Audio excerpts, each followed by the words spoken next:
환영하고 축복하는 마음을 담아서 옆 사람에게 손을 뻗고 이 찬양으로 함께 축복하며 나아가겠습니다.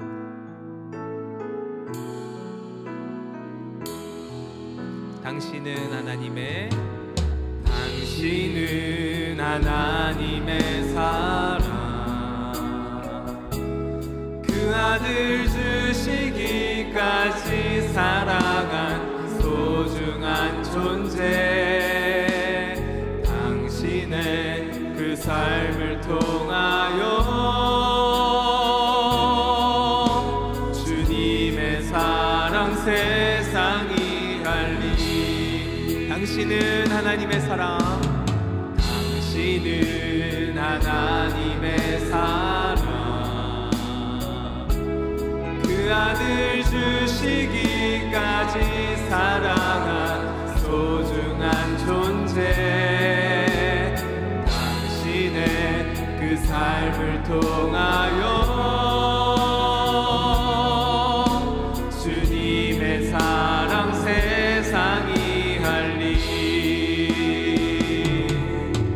세상은 그 사랑 모른다 해도,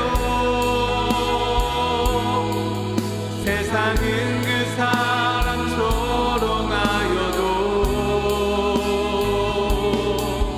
당신 안에 감추인 보석 같은 사랑, 당신을 통해 빛나게 되리. 당신은 하나님의 사랑, 그 아들 주시기까지 사랑한 소중한 존재. 당신의 그 삶을 통하여 주님의 사랑 세상이 알리.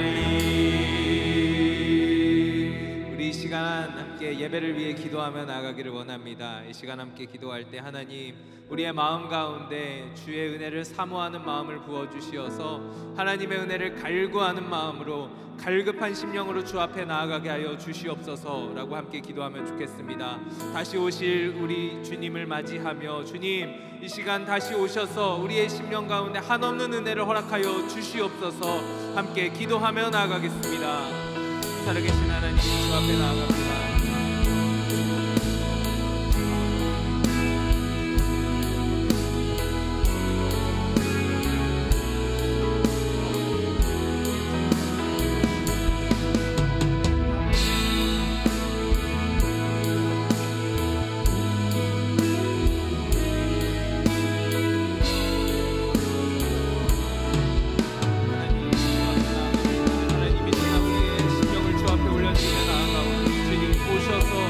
사정하여 주시고 하나님의 은혜로 우리를 새롭게 하여 주시옵소서. 주님 이 시간 주님의 이름을 찬양합니다. 우리 가운데 사모하는 마음 허락하여 주시기를 원합니다. 주님 오셔서 우리를 새롭게 하여 주시옵소서. 주님을 찬양합니다. 주님 이 시간 우리 가운데 임재하여 주시옵소서.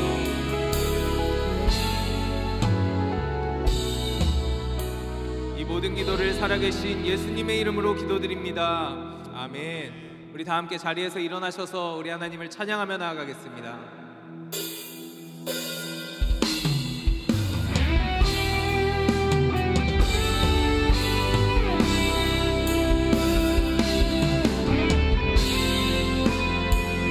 우리 함께 선포하며 고백합시다. 예루살렘아, 예루살렘아,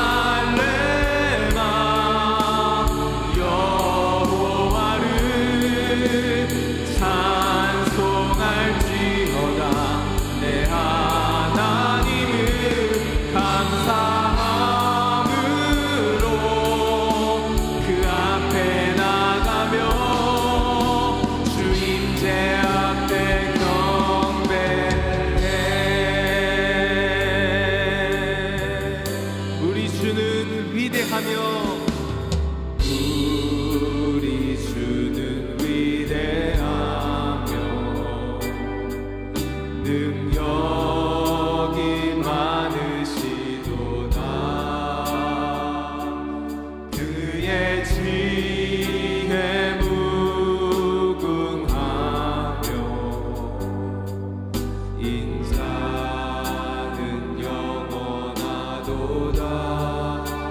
자들 고치시며 상한 자들 고치시며 상처를 싸매시도다. 별들의 수를 세시며 이름을 붙이셨도다. 그가 구름으로 하늘을 덮으시며 땅을 위하여 비 준비하시니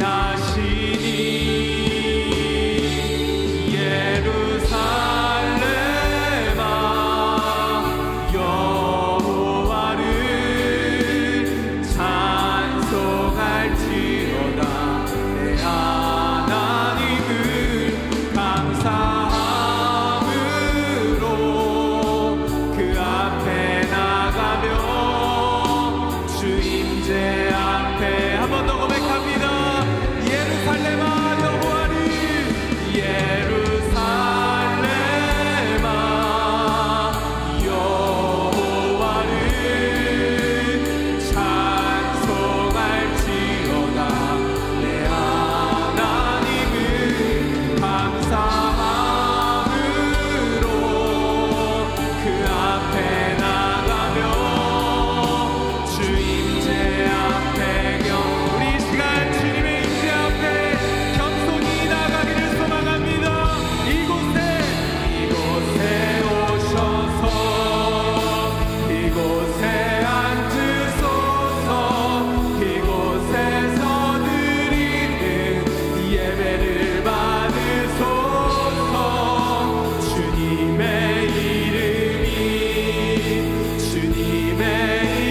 이름만이 오직 주의 이름만 이곳에 이곳에 오셔서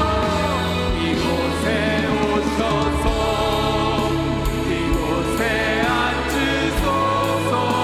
이곳에서 드리는 예배를 받으소서. 주님의 이름만이 오직 주의 이름만 이곳에 있습니다. 우리 주님께 영광의 박수 올려드립시다. 이곳에 충만하고 임재하시는 주님을 찬양합니다. 아멘. 아멘.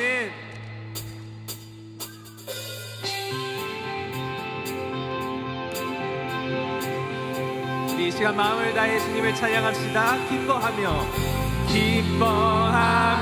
경배하세. 영광의 주 하나님 주 앞에서 우리 마음 피어나는 꽃 같아. 죄와 슬픔 사라지고 의심 구름 거치니 변함없는 기쁨의 주 밝은 빛을 주시네.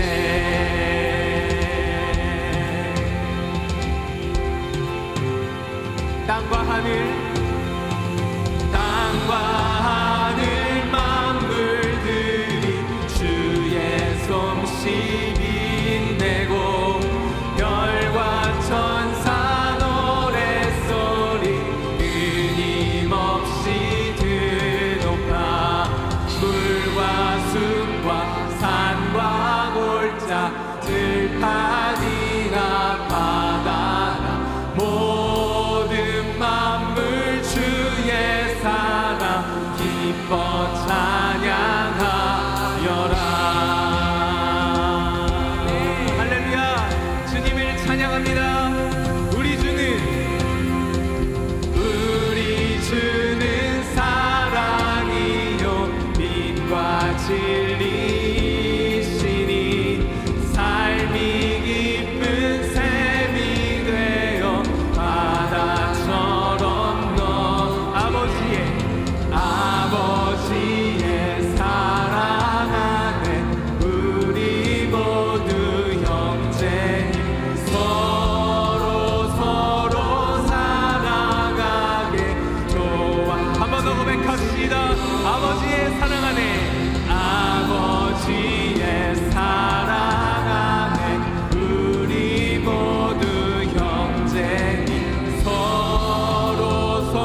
하늘에는 영광이요 땅에는 평화이신 우리 주님의 이름을 찬양하며 나아갑시다.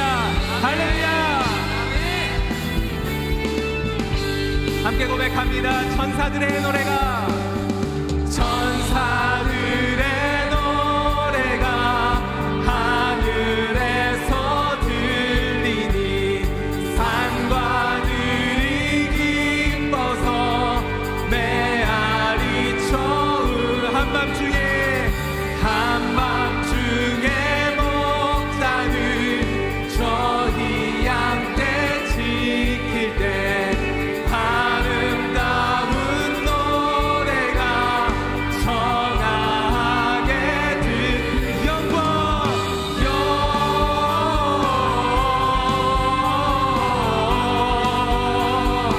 영광을 높이 계신 주께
천사 찬송하였다. 우리들도 주님께 기쁜 찬송 한 번 더 구유 안에 아기께 천사 찬송하 우리들도 주님께 기쁜 함께 고백합니다.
아멘. 아멘. 우리 다 함께 자리에 앉으셔서 계속 찬양하며 나아가겠습니다.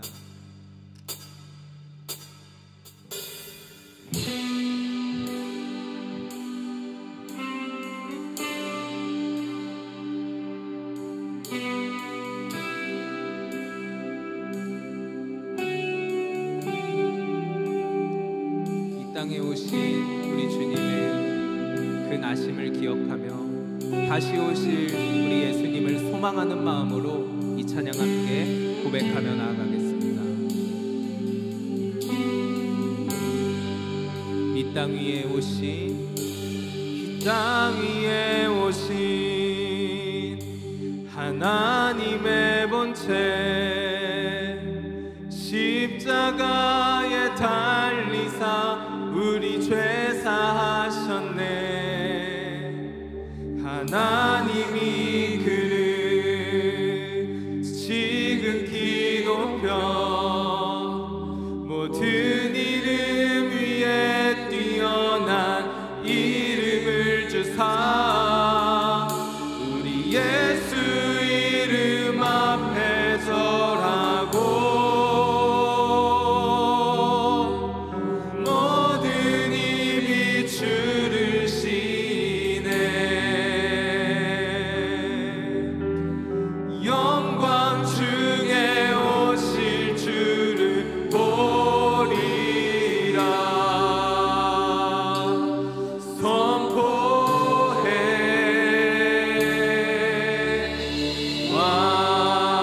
왕께 만세.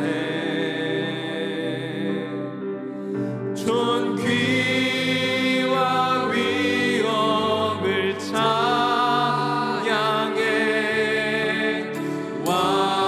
왕의 왕께 만세. 주 예수 하나님. 함께 고백합니다. 우리 고대하네. 우리 고대하네. 주님 오실 그날 다시 사신 왕의 영광 이 땅을 비추네. 사단의 권세는 주 앞에 무너져. 주 앞에 무너져. 생명과 진리의 주 권세 가장 높도다. 우리 예수 이름 앞에 절하고 모든 입이 주를 시네. 영광 중에 오실 주님이 영광 중에 오실 주를 보리. 함께 선포합니다. 선포해. 왕께 만세. 존귀와 위엄을 찬양해. 왕의 왕께 만세. 주 예수. 한 번 더 고백합니다. 왕께 만세. 왕께 만. 주님의 존귀와 위엄을 찬양합니다. 존귀와 위엄을 찬양해. 왕의 왕께 만세. 주 예수 하나님. 우리 예수 이름 앞에 우리 예수 이름 앞에 절하고 함께 선포합니다. 모든 입이 주를 시네. 영광 중에 오실 주를 보리라 선포해. 왕께 만세. 존귀와 위엄을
번째 주일 다시 오실 그 주님에 대한 소망을 붙잡는 오늘 이 시간 되게 하여 주시옵소서. 함께 기도하면 좋겠습니다. 이 세상 모든 것들을 새롭게 하시고 온전케 하시고 제자리로 돌려놓으실 그 주님의 권능을 붙잡으며 주님 어서 오셔서 주님 역사하여 주시옵소서. 함께 기도하며 나가기를 원합니다. 주님의 이름을 한번 간절히 부를 수 있도록 기도하겠습니다.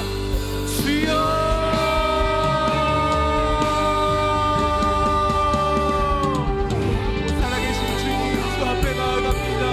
다시 오실 그 주님을 강하게 붙잡는 오늘 대림절 세 번째 주일 예배 되기를 소망합니다. 주님 우리 가운데 오셔서 역사하여 주시옵소서. 다시 오시겠다는 그 주님의 약속을 굳게 붙잡는 오늘 예배가 되게 하여 주시옵소서. 하나님 이 세상에 있는 모든 어그러진 것들을 회복하시고 새롭게 하실 주님의 그 능력을 신뢰합니다.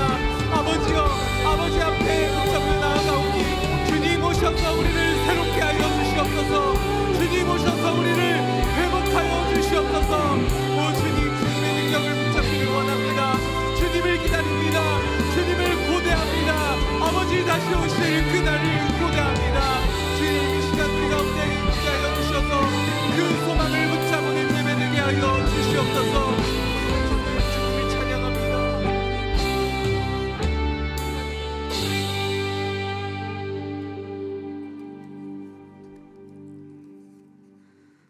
존귀와 영광과 찬양을 받으시기에 합당하신 아버지 하나님, 우리를 죄에서 구원해 주시고 하나님 자녀 삼아 주시고 예배의 공동체로 불러주신 은혜에 감사드립니다. 이 시간 신령과 진정으로 예배드릴 수 있게 하시고 우리 예배를 기뻐 받아 주시옵소서. 주님, 크신 은혜와 사랑에도 불구하고 지난 2024년 돌아볼 때 우리의 연약함과 부족함이 많았음을 고백합니다. 온전한 예배자로 살지 못하고 세상 것에 치우쳐 예배보다 내 삶을 더 중요하게 여겼음을 고백합니다. 하나님의 음성을 듣고 순종하기보다는 내 삶과 육을 따라 살았음을 고백하오니 용서해 주시옵소서. 최근 우리나라가 너무나도 혼란스럽습니다. 권력을 가진 자들이 교만하고 불의한 일들을 저지러 나라가 위기에 빠졌습니다. 주님, 자신이 사리사욕의 이익을 위해 그 권력을 남용하지 않게 하시고 이 위기를 주님께서 가장 지혜롭게 해결되게 하여 주시옵소서. 이번 위복이 우리나라를 더 강한 나라가 되는 계기가 되게 하여 주시고 고요히 그 위에 누이신 아기 예수님이 사랑과 평화가 이 나라에 임하게 하소서. 사랑하는 우리 교회를 위해 기도합니다. 온 교회가 이 땅에 오신 아기 예수님을 기억하고 다시 오실 재림 예수님을 기다리는 거룩한 대림절 되게 하시고 평화의 왕으로 이 땅에 오신 예수님을 세상에 전하는 복음 전파의 사명을 온전히 감당하는 교회 되게 하소서. 말씀을 들고 단위에 서실 목사님, 그 말씀이 우리 마음에 깊이 새겨지게 하시고 우리를 향해 이 땅에 오신 예수 그리스도의 사랑을 선언하는 말씀이 되게 하시고 말씀 가운데 주님과 함께하는 시간이 되게 하여 주시옵소서. 육신이 연약함으로 병중에 있는 성도님들께는 치유의 은혜를, 수고하고 헌신하고 하는 보이지 않는 손길에는 주님이 크신 축복이 가득한 교회가 되게 하여 주시옵소서. 우리를 자기 목숨보다 사랑하시는 예수님의 이름으로 기도합니다. 아멘.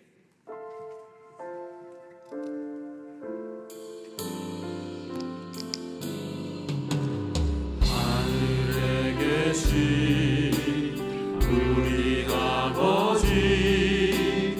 아버지의 이름을 거룩하게 하시며 아버지의 나라가 오게 하시며 아버지의 뜻이 하늘에서와 같이 땅에서 이루어지게 하소서. 오늘 우리에게 일용할 양식을 주시고 우리가 우리에게 잘못한 사람을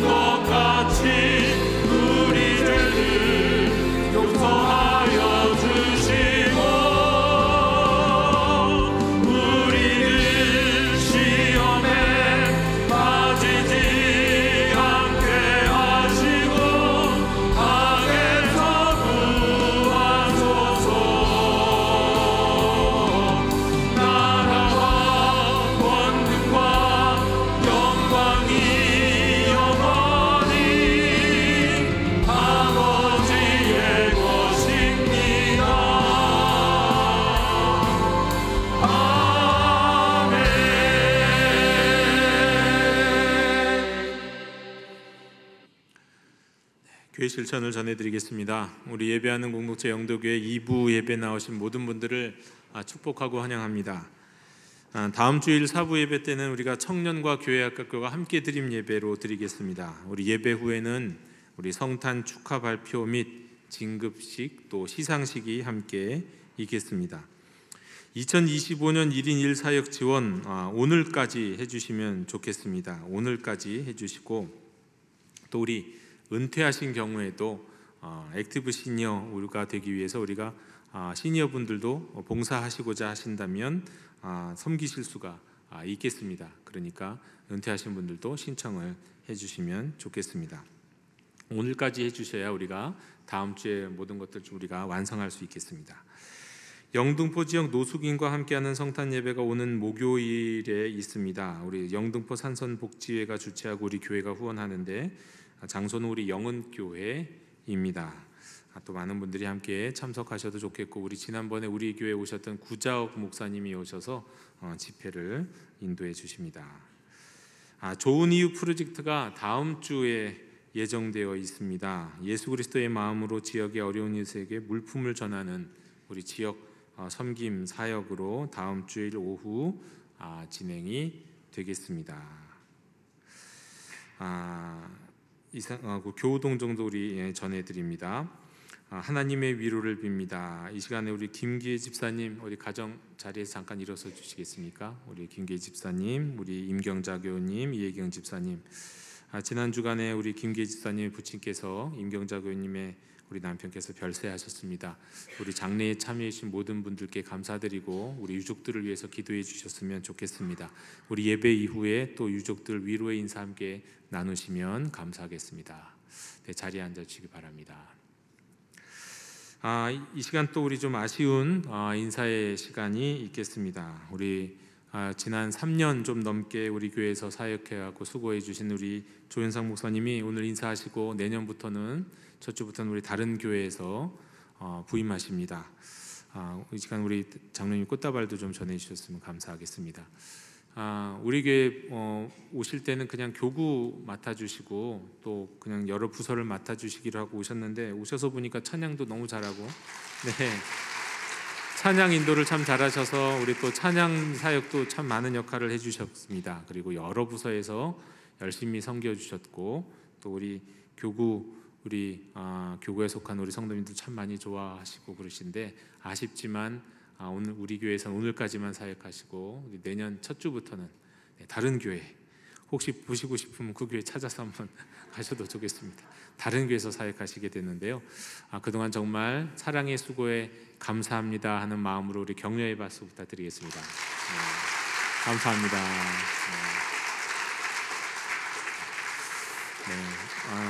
사모님은 3부 예배 때 사모님을 함께 인사하도록 하겠습니다.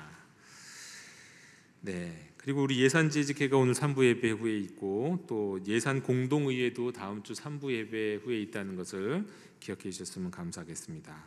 이상으로 교회 실천을 모두 전해드렸습니다. 이제 우리 앞뒤 좌우에 계신 분들과 함께 평화 인사 나누시겠습니다. 주님의 평화를 빕니다. 주님의 평화를 빕니다. 오늘 우리에게 주시는 하나님의 말씀 아모스 9장 11절 12절의 말씀을 제가 봉독합니다. 하나님의 말씀을 경청하십시오.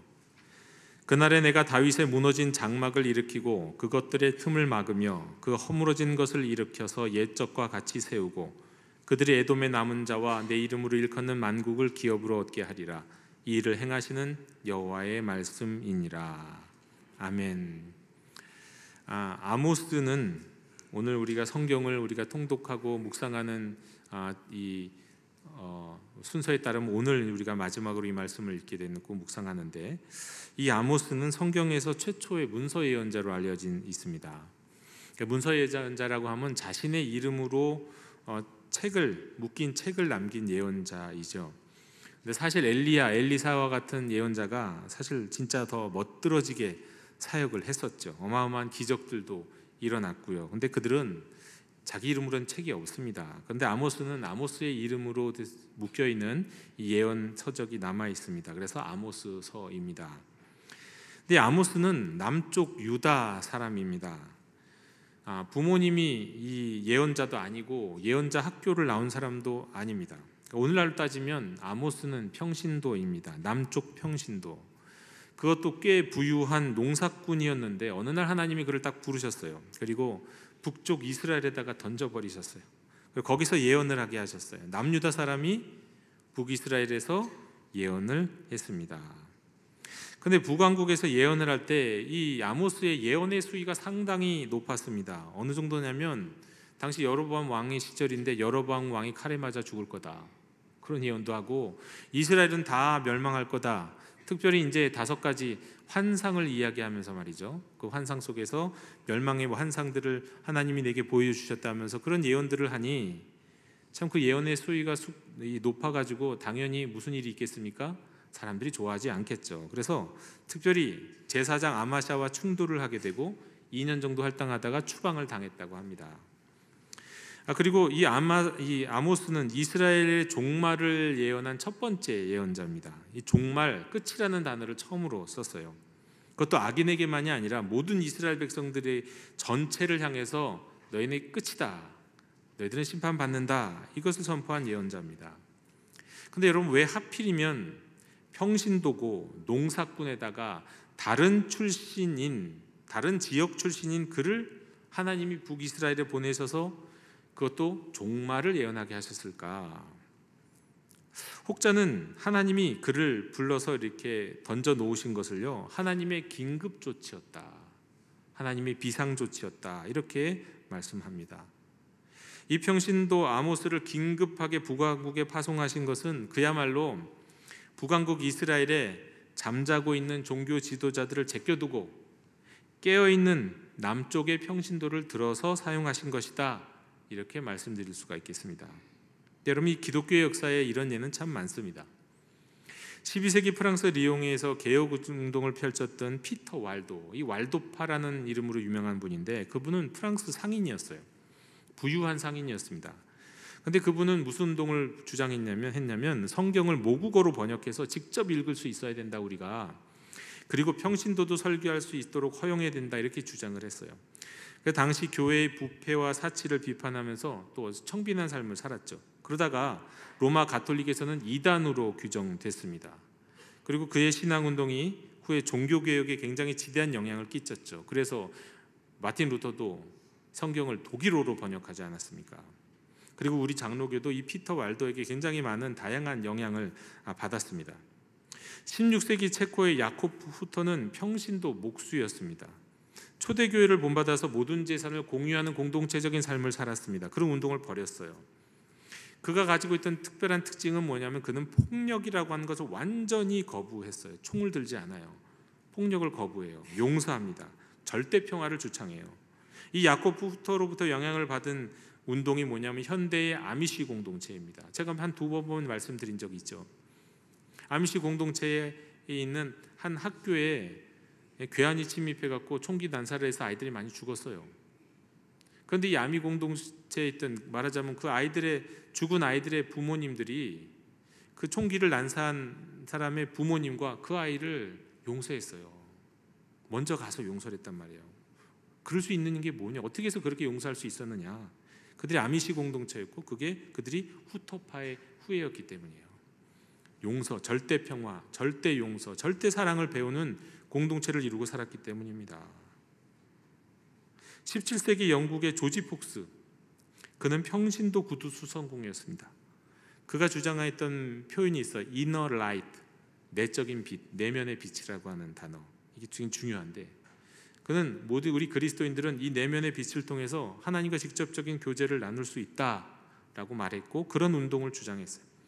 그리고 교회가 갖고 있는, 당시에 교회가 갖고 있는 막 저기 뭐 교황으로부터 주교, 뭐 사제, 부제 막 이렇게 이 계층의 구조를 다 거부하고 기독교적인 사회 정의와 인권에 중요한 역할을 해요. 그러니까 지금도 기독교적인 인권, 기독교적인 사회 정의하면 이 조지 폭스를 떠올릴 수밖에 없는 그런 역할을 하는 사람이 됩니다. 또 이제 우리가 잘 아는 사람 중에서는 19세기 영국의 윌리엄 밀버퍼스는 많이 아시죠. 노예제 폐지 운동의 선봉장 아닙니까? 그는 부유한 상인으로 아들로 태어나서 캠브리지 대를 졸업하고 21살에 국회의원, 지역의 어떤 시의원 같은 의원이 됐습니다. 정치에 입문한 거죠. 그러다가 유럽에 여행 중에서 회심을 하게 됐어요. 누군가를, 어떤 사람을 만나서 회심했는데, 그때 그가 너무 뜨겁게 회심하니까 고민한 거죠. 내가 신학을 할 거냐, 정치를 계속할 거냐. 그때 어메이징 그레스의 작사자인 존 뉴턴 목사님을 만나요. 그분과 만나서 그분과 대화를 나누면서 그가 무엇을 발견하냐면 자신 안에 정치적 소명을 발견합니다. 나는 신학으로서의 소명, 목회자로서의 소명이 아니라 나의 소명은 정치에 있다. 그래서 그가 같은 믿음, 같은 신앙을 가진 복음주의 기독교 신앙을 가진 이들과 함께 그룹을 만들어 가지고 노예제 폐지를 위한 운동을 시작합니다. 그가 일단 처음에 노예 무역 폐지를 위해서 법안을 만드는데요. 법안 첫 번째 발의를 하고 20년 만에 그 발의가 통과가 돼요. 20년 만에. 20년 동안에 10번인가 11번을 발의합니다. 그래서 노예 무역을 간신히 금지시켰어요. 그렇다고 아직 노예제가 폐지된 건 아닌데, 이 노예제는 언제 폐지됐냐면 그가 한참 있다가 그가 죽고 나서 3일 뒤에 그 노예제가 폐지가 됩니다. 그런데 그래서 이 윌리엄 윌버포스를 통해서 말하자면 오늘날 현대사회의 노예제가 사라진 이 시초가 된 거죠. 그가 누굽니까? 영국의 평신도였습니다. 평신도. 여러분, 근데 이들 모두가 아주 독특한 특징이 있어요. 뭐냐면 이들은 모두 다 하나님이 잠자고 있는 당시의 어떤 종교 지도자들, 목회자들, 사제들을 다 제껴두고 하나님이 긴급조치처럼 세우셔서 기독교의 역사에 큰 변화를 가져온 평신도들이었다는 거예요. 그리고 또 다른 특징이 있습니다. 저는 이것을 제가 알고 소집한 게 아닌데 하나하나 이렇게 공부를 하고 조사를 하다 보니까 알게 된 공통점이 있는데요. 제가 소개한 이 평신도 운동가들과 아모스와 예언자들이 갖고 있는 공통점이 있었어요. 그들은 말하자면 예언자적 전통 위에 서 있는 사람들이라고 할 수 있는데, 이들에게는 공통점이 있었는데 뭐냐? 그들은 모두 정의의 사람이었다는 겁니다. 정의를 부르셨던 사람이에요. 정의. 여러분, 성경에서는 정의 또는 공의라는 단어가 핵심 단어다라는 사실을 여러 번 말씀드린 바 있습니다.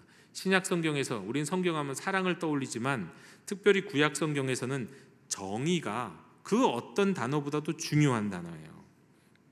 예수님을 설명할 때 사랑, 용서 빼고는, 십자가, 부활 빼고는 예수님을 설명할 수 없지만 구약 성경을 이해할 때는 정의라는 말을 빼면 성경을 이해할 수가 없어요. 근데 구약에서는 이 정의 또는 공의로도 번역되는 이 단어가 핵심이에요. 의, 정의, 공의가. 근데 아모스서가 바로 이것에 대해서 지적하고 있습니다. 아모스서는 많은 이 당시 북이스라엘이 많이 예배를 드렸어요. 또 절기도 지켰어요. 뭐 얼마나 온전하게 지켰는지 모르지만 예배도 있었고 절기도 지키고 그랬는데, 이런 예배도 이루어지고 절기도 지키는 이 북이스라엘을 향해서 뭐라고 얘기하고 있냐면, 너희가 아무리 열심히 예배한다 해도 나는 그 예배를 받지 않을 거다. 정의와 공의를 잃은 너희 이스라엘을 심판할 거다라는 이 하나님의 말씀을 전했습니다. 그러니까 정의와 공의가 없는 예배는 하나님과 무관한 예배라고 하는 거예요. 여러분, 어떻게 보면 이것은 오늘날 우리 한국 교회와도 크게 다르지 않습니다. 우리 한국 교회가 부족한 것이 있다면 예배보다도 정의이기 때문이에요. 물론 그럼 우리는 한국 교회는 예배를 잘 드리고 있느냐, 제대로 된 예배를 드리고 있느냐라고 따지고 시작하면 결코 그렇게 얘기할 수는 없을 겁니다. 참으로 영과 진리로 예배 드리고 있느냐, 다른 생각하지 않고 하나님만 주목하며 온전한 예배를 드리고 있느냐라고 따지면 그것도 사실은 많이 못 미치겠죠. 그런데 적어도 양적으로 따진다고 할 때요, 적어도 한국교회는 예배를 많이는 드리잖아요. 그런 점에서 본다면 한국교회가 부족한 점은 예배보다도 정의라, 이렇게 말할 수 있습니다. 아모스서가 말하는 이 사람, 아모스서가 이스라엘에 또 오늘날 우리에게 원하는 것은, 여러분, 예배를 잘 드리는 사람, 예배를 많이 드리는 사람, 예배를 빠지지 않는 사람, 헌금 잘 드리는 사람이 아니에요. 예배자는 예배자인데 어떤 예배자를 찾고 있는 거냐면 정의로운 예배자를 찾고 있는 거예요. 아모스서는 정의로운 예배자의, 너희는 예배를 드리지만 정의에서 실패했고 정의로운 예배자를 하나님이 찾고 계시다라고 부르짖고 있는 겁니다. 여러분, 정의로운 예배자는 어떤 예배자입니까? 정의감이 충만한 예배자? 아니죠. 정의로운 삶을 사는 예배자예요. 정의로운 삶을 나는 모든 일에 있어서 정의로워하는 것과는 이건 매우 다른 것입니다. 정의로운 삶을 실제로 사는 예배자. 한국보건상교회연구원의 2023년 사회 갈등과 사회 통합 실태 조사에 따르면 대한민국 국민들은 이 대한민국을 어떻게 생각하고 있냐면 3분의 2가 우리나라는 참 불공정하다 그렇게 생각한다는 거예요. 한국 사회에 대한 인식이 불공정하다는 인식을 갖고 있어요. 정의롭지 못하는 거죠. 근데 한번 저는 생각해 봤습니다. 그러면 우리 대한민국은 물론 우리 인류 역사 속에서 과연 정의로운 시대가 있기는 했나? 그런 시대가 있기는 했나? 그런 생각이 됩니다. 여러분, 일단 그러려면 정의로운 시대가 있었든 없었든 정의롭다 불공정하다 할 때 정의라는 게 도대체 뭡니까? 정의가 뭡니까? 과거에 한때 베스트셀러였던 마이클 샌델 교수의 정의란 무엇인가 언젠가 한번 말씀드린 적이 있는데 그 앞부분에 이런 그 딜레마를 얘기해 드린 적이 있어요. 트롤리 딜레마라고 해서 이 전차 딜레마인데 일종의 이 철학 시험 문제와 같은 이 딜레마를 이야기하고 이것을 딜레마를 이야기를 들은 학생들이 서로 이제 토론을 하는 거예요. 여러분도 한번 대답해 보십시오. 자, 여러분은 어떤 선택을 하실지 한번 대답해 보세요. 여러분, 달리는 전차가 있는데 그 전차 앞에 5명이 있습니다. 그 달리는 전차의 선로 저 앞에는 5명이 있어요.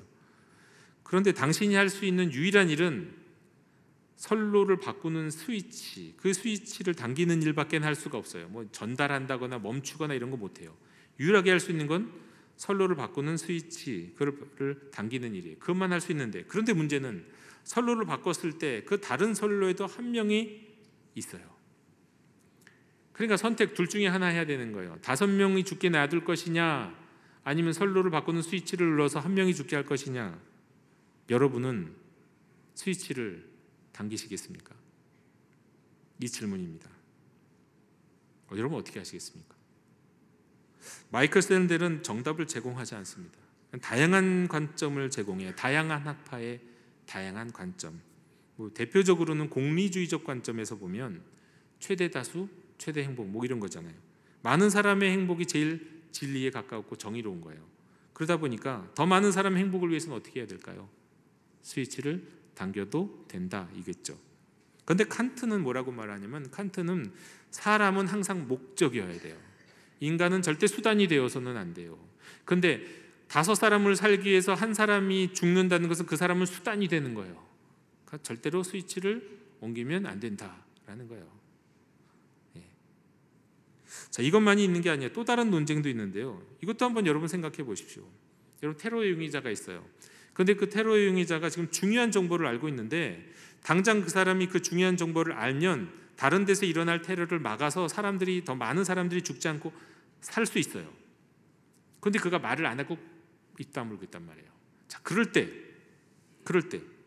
그 테러리스트가 입을 열도록 실토하도록 고문이라도 할 거냐 말 거냐. 역시 비슷한 질문이죠. 역시 최대 다수의 최대 행복을 추구하는 공리주의자들은 많은 사람의 생명을 살리기 위해서 고문을 해도 된다라고 주장할 겁니다. 그런데 칸트는 역시 그래서는 안 된다고 말할 거고요. 입장에 따라서 똑같은 내용과 똑같은 상황인데 입장에 따라서 무엇이 정의냐라고 하는 게 다르다는 거예요. 그렇습니다. 여러분, 입장이 다르고 가치가 다르면 정의에 대한 생각도 다르고 판단도 달라집니다. 근데 이와 같은 다양한 딜레마는 사실 우리 삶에서 우리가 날마다 부딪히는 거예요.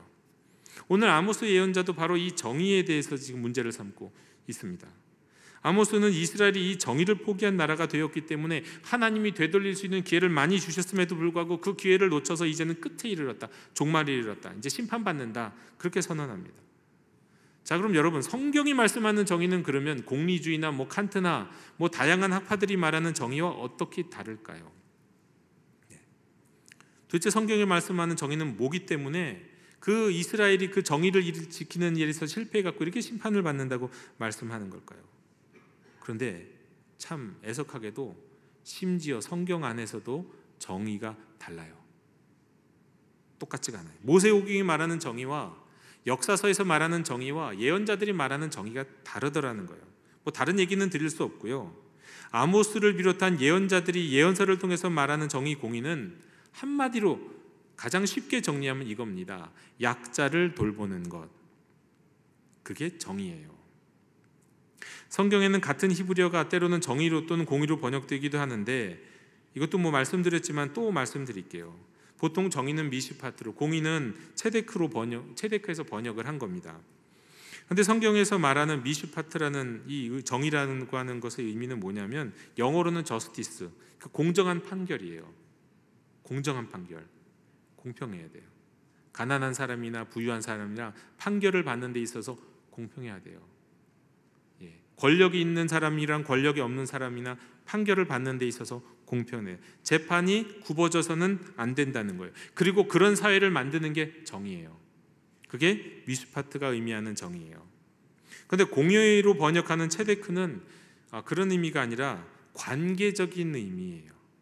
이 관계적인 의미는 뭐냐면, 부부간에 아내와 남편이 있으면 아내는 남편에게, 남편은 아내에게 그 관계에 합당하게 신실하게 행동하는 게 공의예요.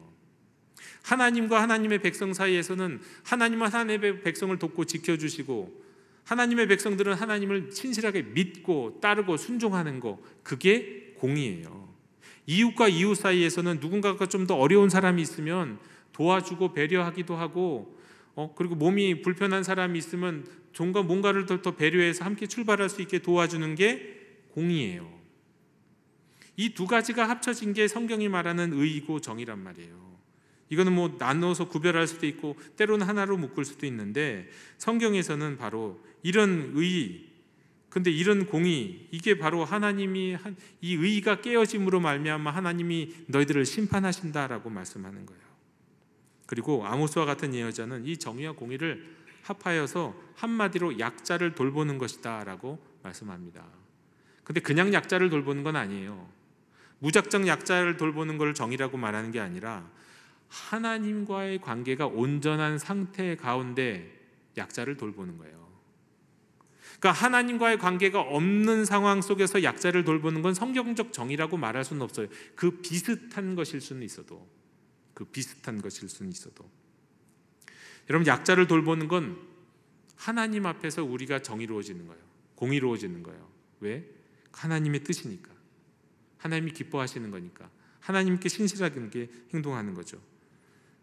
그게 다 성경적 정의인 거예요. 그런데 이스라엘은 이 정의를 지키는 일에서 실패했습니다. 많은 예언자들을 보냈는데도 불구하고 정의는 점점점 사라지고 공의는 점점점 찾을 수 없고, 그 결과 심판과 종말에 이르게 됐습니다. 그런데 바로 여기에 역설이 있는데 뭐냐면, 그럼 하나님이 그 정의로우심을 잃은 이스라엘 백성들을 그래서 심판하시는데, 심판하시는 이유가 뭐냐? 왜 그러면 심판하시느냐? 너희 내 말 안 들었으니까 혼내줘야겠다, 이거냐는 거예요. 그게 아니라는 거예요.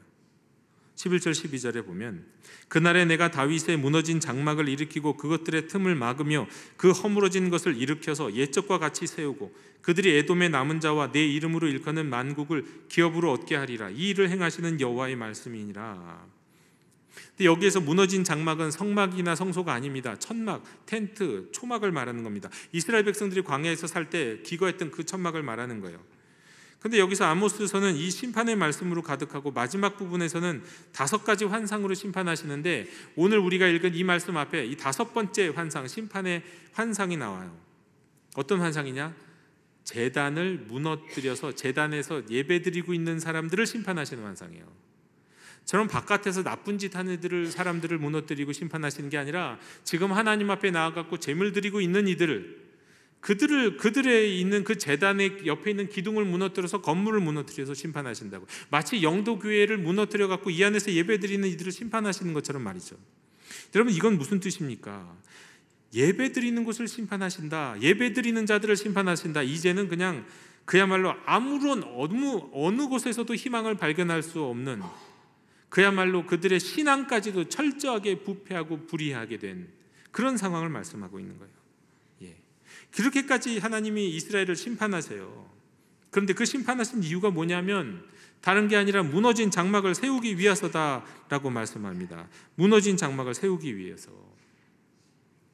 여러분, 잘못 지어진 집, 그것도 심각한 균열, 모든 것이 다 부패해서 기초가 흔들린 집은요, 보강공사로 버틸 게 아닙니다. 집을 애초에 무너뜨리고 다시 짓는 게 경제적이기도 하고 안전하기도 해요. 조금 일부가 망가진 것은 지탱할 수 있고 보강공사를 할 수 있어요. 그런데 근본 자체가 문제가 있다고 한다면 다 뜯어 고쳐야 되는 거예요. 다 뜯어 고쳐야 되는 거예요. 다시 짓는 게 되는 거예요. 무너지고 무너뜨리고 거기에 다시 세우는 것이 낫는 거예요. 정의를 상실한 거짓 예배자들인 이스라엘에게 하나님 수없이 경고하셨고, 얼마나 경고하셨냐면 아모스에도 나오지만 때로는 재난을 허락하셨어요.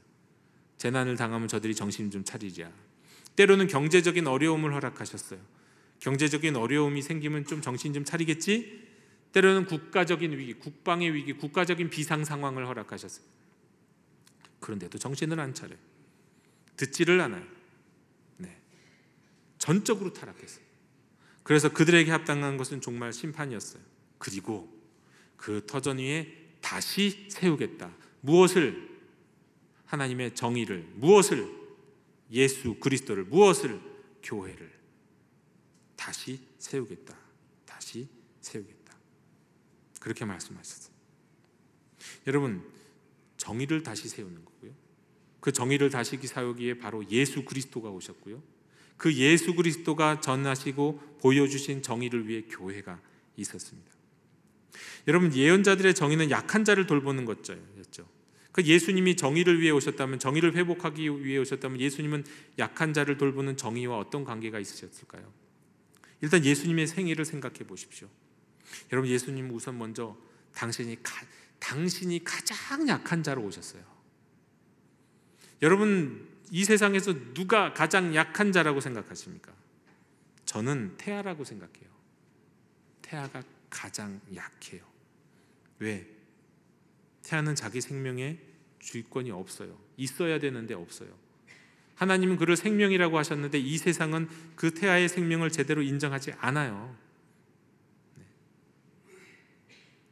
태아가 가장 약자예요. 또 태아로서 아기로 태어나셨어요. 아기도 무방비 아기, 아무것도 할 수 없어요. 부모님이 먹여주지 않고 보호해주지 않으면 굶어 죽고 또 그냥 잡아먹혀 죽을 수밖에 없는 아기, 가장 약한 아기로 오셨어요. 또 가장 낮은 자리인 마국간에 누이셨어요. 또 가장 낮은 자 취급받았던, 물론 동방박사의 경배도 받았지만 가장 낮은 자 취급받았던 목동들의 경배를 받으셨어요. 목동들의. 그런데 그런 가장 약한 자이신 예수님, 약한 자로 오신 예수님은, 약한 자리에 오신 예수님, 그 예수님을 죽이기 위해서 헤롯은 무엇을 했습니까? 2살 이하의 가장 약한 자들인 아기들을 다 죽여버리잖아요. 그리고 예수님은 공생애를 시작하시면서 그야말로 정의를 행하는 예배자로 서셨어요. 정의로운 예배자. 먼저 참으로 본인이 예배하는 분이셨어요. 영과 진리로 예배하는 거다 가르쳐 주셨고, 그 예배의 모범을 보여주셨어요. 그리고 그저 예배 시간에만 예배하는 자가 아니라 하나님께 신실하고 하나님과 관계에 막힘이 없는 참으로 공의로운 삶을 살면서 그때부터 공생애를 하시는 과정 속에서는 약한 자를 고치시고, 가장 약한 자를 고치시고, 가장 약한 자와 함께 하시며 정의와 공의를 행하시는 분이셨어요. 그리고 진짜 정의는 어디서 보여주셨느냐? 십자가에서 보여주셨어요. 그런데 세상은 그 예수님의 정의를 이해할 수가 없었어요. 열심당, 바리새인, 사두개인, 로마 사람들, 그들 각자는 각자가 생각하는 정의가 있었습니다. 모두 달랐어요. 열심당은요, 한 사람의 로마인, 한 사람의 친로마파, 친일파 같은 친로마파가 죽으면 다수에게 유익이 돌아간다는 생각으로 테러를 일삼았고, 그것이 정의라고 생각했어요. 바리새인들은 그저 하나님의 말씀을 문자적으로 지키면, 율법을 지키면, 남이야 어떻게 되든 나만 잘 지키면 그것이 정의라고 생각했어요. 말씀에 순종하는 것이. 나만이라도, 타인은 중요하지 않고. 사두개인은 로마와 적당한 협력을 통해서 평화를 지키는 것이 이스라엘 백성의 이익이 된다는 입장, 이것이 그들이 생각하는 정의였어요. 그런데 이 모든 정의가 합하여 무슨 일이 벌어집니까? 예수님을 십자가에 못 박았어요. 로마 총독 빌라도 역시 마찬가지예요. 유월절을 앞두고 수많은 사람들이 예루살렘 성전에 모여들어요. 평소보다 10배, 수십 배, 수십만 명의 사람들이 예루살렘에 모여들었을 때, 그때 만약에 봉기가 일어나면 아무리 로마 군대라고 해도 그 인원이 한계가 있기 때문에 로마 군대 전체가 다 위험에 빠지는 것은 물론이고, 봉기가 일어나면 자기는 거기에서 총독에서 쫓겨나게 되어 있어요. 그래서 평화라는 명목으로 죄 없는 예수님을 십자가에 못 박으면서도 나름대로 정의감에 빠져. 이게 정의야. 이 한 사람 때문에 평화가 이루어지는 게 정의야. 이렇게 생각하며 평화를, 정의를 지켰어요. 여러분, 이와 같이 각자의 이데올로기와 이익과 감정에 따른 정의는 결국 예수님을 십자가에 못 박았습니다. 진짜 정의를 회복하시기 위해서 오신 예수님, 참으로 정의로우신 예수님, 다윗의 무너진 장막을 다시 세우시기 위해 이 땅에 오신 정의로운 예배자이신 예수님을 2000년 전 예루살렘에 있던 많은 사람들은 각자의 정의로 십자가에 못 박았어요. 그 정의를 위해서 말이죠. 진짜 정의는 여기 있는데 자신들이 정의롭다고 말하면서 말이죠. 그들은 모두 예수님을 십자가에 못 박아놓고는 예수님을 외면하고 자기들의 정의의 길로 나아갑니다. 그런데 저는 오늘날 작금의 대한민국이 그런 상황은 아닐까 싶습니다. 오늘날도 정의롭다는 분들이 계세요. 이게 정의입니다. 저게 정의입니다. 왜 그리스도인들도 생각들이 다른지 모르겠어요. 그런데 자기의 정의라면, 그것이 자기가 생각하고 옳다고 생각하는 정의라면, 그 정의 때문에 만약에 이 땅에 예수님이 오신다면 예수님을 십자가에 못 박을지도 모르겠어요. 오늘날 많은 그리스도인들이 자기 나름대로, 사실은 당파성이 치운 나름대로의 정의관을 가지고 있어서 그렇습니다. 저는 성탄절이 다가오면 한 노래가 흥얼거려집니다. 지금은 목사님이 되신 분이 대학 시절에 운동권이었는데 그때 이제 작사 작곡했던 노래입니다. 그 노래를 노차사가 불렀어요. 노래를 찾는 사람들. 그 제목은 뭐냐면 그는 어디에 있을까입니다. 가사가 이렇습니다. 그가 태어난 날, 이 기쁜 오늘, 그는 어디에 있을까? 수많은 십자가, 높다른 빌딩숲, 그는 거기에 있을까? 그가 태어난 날, 이 기쁜 오늘, 그는 어디에 있을까? 성탄의 종소리, 춤추는 밤거리, 그는 거기에 있을까? 흰눈 내리는 기나긴 겨울밤, 지친 몸 누울 자리 없어 예배당 골목 공사판을 지나 친구 찾아 헤매이나. 그가 태어난 날, 이 기쁜 오늘, 그는 어디에 있을까? 사랑을 뿌리며 새봄을 일구는 우리 발걸음 앞에 있을까? 정의의 노래 목 놓아 부르다 평화의 나라 외치다가 쇠창살 아래 묶인 몸 일으켜 새벽별 바라보나. 그가 태어난 날, 이 기쁜 오늘, 그는 어디에 있을까? 저는 성탄절이 되면 정말 예수님 어디 계실까? 성탄 예배를 드리는 교회에 계실까? 아니면 저 밖에 어디서 뭔가를 부르짖고 정의를 외치고 뭔가 위를 힘쓰는 그분들과 함께 있을까? 정의를 외치다가 쇠창살에 갇힌 그들과 함께 있을까? 뭐 이런 생각 참 많이 합니다. 근데 잘 모르겠어요. 정말 어디에 계실지 모르겠어요. 그냥 다만 적어도 교회에는 계셨으면 좋겠습니다라고 고백할 뿐이에요. 적어도 교회에는 계셨으면. 정말 교회에서도 떠나시는 일이 난다면 그럼 이스라엘과 같은 상황이시잖아요. 이스라엘은 예배당에서 주님이 떠나셨잖아요. 예배의 자리에서. 모두들 사람들이 그렇게 생각합니다. 하나님의 정의는 우리 편일 거라고. 오늘날 많은 사회에서 목소리를 높이는, 이쪽 저쪽에서 목소리를 높이는 분들이 그렇게 생각해요. 정의는 이거야. 하나님은 우리 편이야. 그런데 성경에서 말씀하는 정의는 그런 것보다 약자를 돌보는 거예요. 하나님과의 관계가 온전한 사람이 주님이 주시는 마음으로, 사랑의 마음으로 주님이 보여주시는 약자를 돌보는 게 정의예요. 그리고 그런 세상을 만들기 위해서 힘쓰는 게 정의예요. 그럼 어느 것이 정의입니까? 역시 내가 맞았어, 내 생각이 맞았어 하시는 분들도 있겠지만 저는 그 반대도 좀 생각해 봤으면 좋겠습니다. 정말 여러분이 생각하는 정의가 십자가에 달리신 예수님의 정의입니까? 네. 무엇이 진짜 약자를 돌보는 정의에 해당할까요? 믿음 안에서 약자를 돌보려는 노력이 정의라면 어쩌면요, 그 정의는 우리 편에 없을 수도 있습니다. 또 어쩌면 그 정의는 내 반대편에 있을 수도 있어요. 또 어떤 면에서 정의는 각자 조금씩 있을 수도 있어요. 여러분, 주님이 우리 편 아니면 상대편입니까? 예수님이 내 편 아니면 남의 편입니까? 아니요. 우리 예수님 그보다 훨씬 크신 분이세요. 우리 주님의 정의, 십자가의 정의는 여기저기에 함께 조금씩 있을 수도 있고 모두에게 어디에도 없을 수도 있어요. 그러니까 정의를 생각할 때 내 중심으로 내 입장에서 생각하면 안 된다는 겁니다. 상대편 입장을 생각하고 상대편의 자리에서 생각하고 남에게 대접을 받고자 하는 대로 너희도 남을 대접하라고 하는 황금률을 기억해야 됩니다. 그러니까 상대 입장이 되보라는 얘기예요. 그게 황금률이잖아요. 황금률. 그러면 정의에 대한 생각들이 달라질 수 있는 겁니다.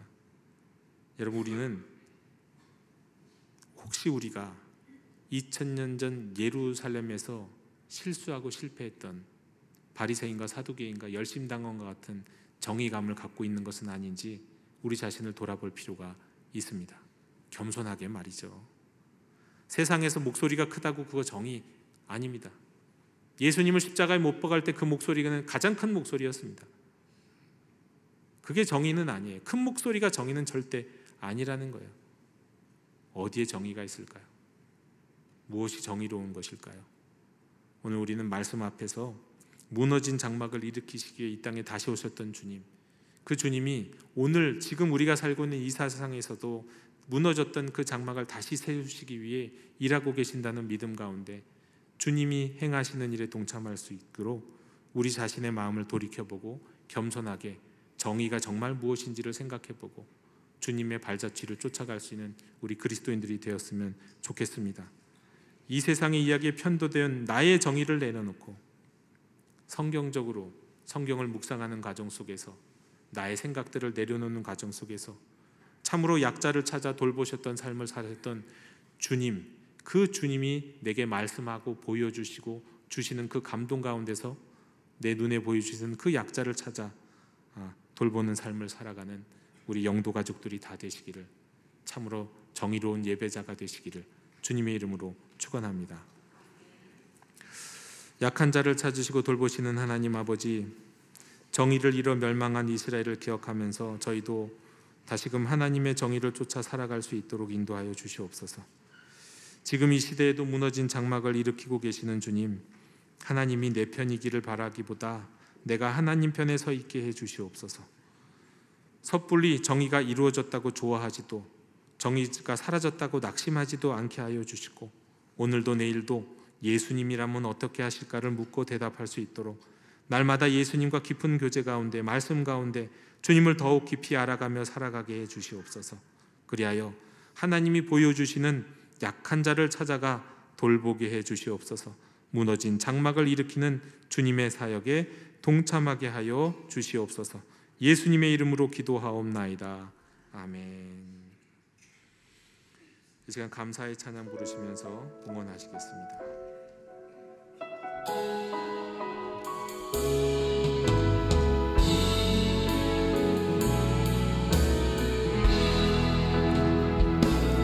주님 감사해요. 주님 감사해요. 내가 여기까지 온 것도 은혜입니다. 주님 감사해요. 주님 감사해요. 나를 사랑하신 주 사랑 감사합니다.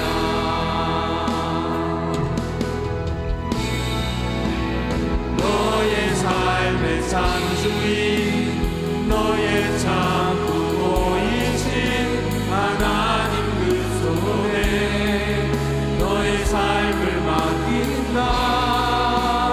너의 삶의 창조인, 너를 이끄신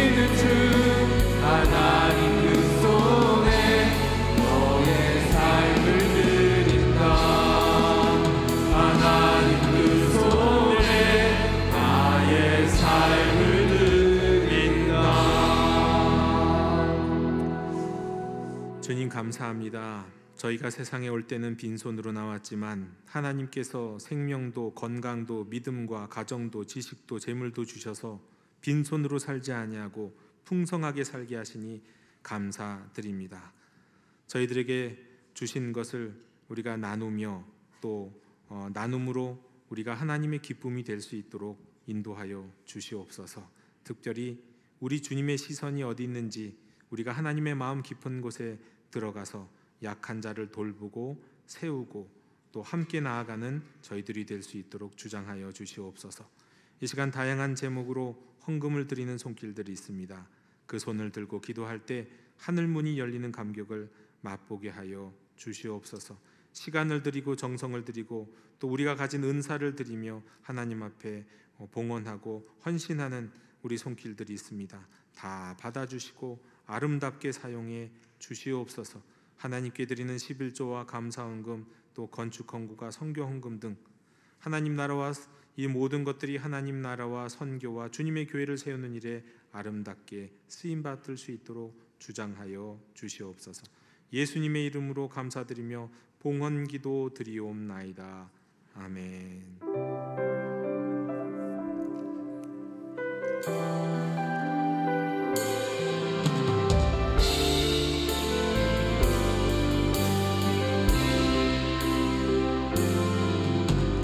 말씀 앞에서 경외함으로 주께 홀로 섭니다. 생명의 말씀 읽고 순종해 주를 예배합니다.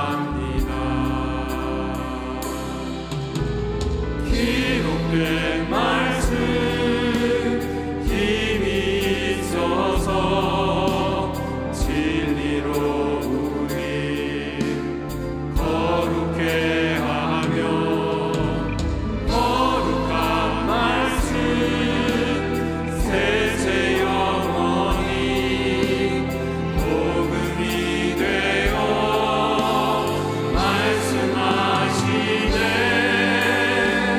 하나님 말씀에 두려워 떠는 자, 그 말씀에 생명을 거는 자, 한 사람 찾으시는 주님의 약속을 믿어.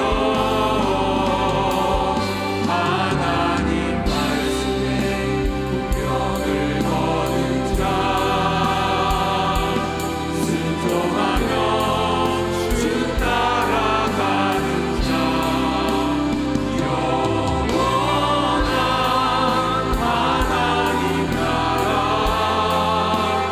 이뤄갈 주의 교회요